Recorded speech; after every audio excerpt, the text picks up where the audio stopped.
పరమ పవిత్రంగా భావించే శ్రీశైలంలో పుణ్యక్షేత్రం ప్రసాదంలో చికెన్ బొక్క రావడంపై భక్తులు ఆగ్రహం వ్యక్తం చేస్తున్నారు. శివయ్య ఏంటయ్యా ఈ అపచారం అంటున్నారు. శ్రీశైలం వచ్చిన ఓ భక్తుడు శివయ్య దర్శనం తర్వాత ఆలయంలో పులిహార ప్రసాదం కొనుగోలు చేశాడు. అక్కడే ఆ ప్రసాదాన్ని తింటుండగా అందులో చికెన్ ఎముకొచ్చింది. శాకాహారం ఎంతో నిష్టగా తయారయ్యే పులిహార ప్రసాదంలో మాంసం ఎముక రావడం కలకలం రేపుతోంది. శ్రీశైలం మల్లికార్జున స్వామివారి ఆలయ పరిధిలోని అమ్మవారి ఆలయం వెనుక బ్రహ్మానందరాయ గోపురం వద్ద ప్రసాదాల పంపిణీ నిర్వహించారు. ప్రసాదం స్వీకరించిన భక్తుడు హరీష్ రెడ్డికి పులిహారలో మాంసం ఎముక కనిపించింది.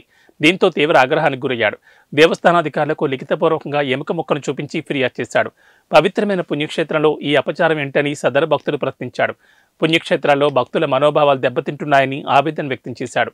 అధికారుల పర్యవేక్షణ లోపంతో ప్రసాదంలో మాంసపు ఎముక వచ్చిందని భక్తుడు ఆగ్రహం వ్యక్తం చేశాడు. పులిహారలో మాంసపు ఎముకపై విచారణ చేసి చర్యలు తీసుకోవాలని భక్తుడు హరీష్ రెడ్డి డిమాండ్ చేశారు. ప్రసాదాన్ని తీసుకోవడం కూడా ఇష్టపడదు. ఈరోజు ఉదయం అమ్మవారి దర్శనం చేసుకోవడం జరిగింది. దర్శనం చేసుకుని బయటకు వచ్చేటప్పుడు ప్రసాదం ఇస్తారు అమ్మవారి దగ్గర.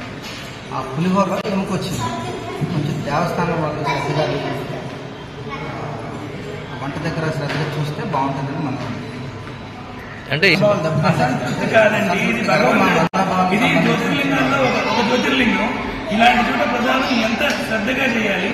అలాంటి జ్యోతిర్లింగ దర్శనానికి వచ్చిన వాళ్ళకి ప్రసాదంలో ఎవరు జరగడంలో మీరు అసంతృప్తి నడడంలో అసంతృప్తి కాదండి, మా మనోభావాలు తీవ్రంగా దెబ్బతిన్నాయి.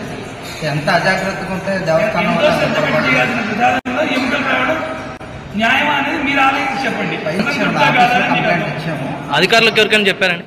చెప్పాను.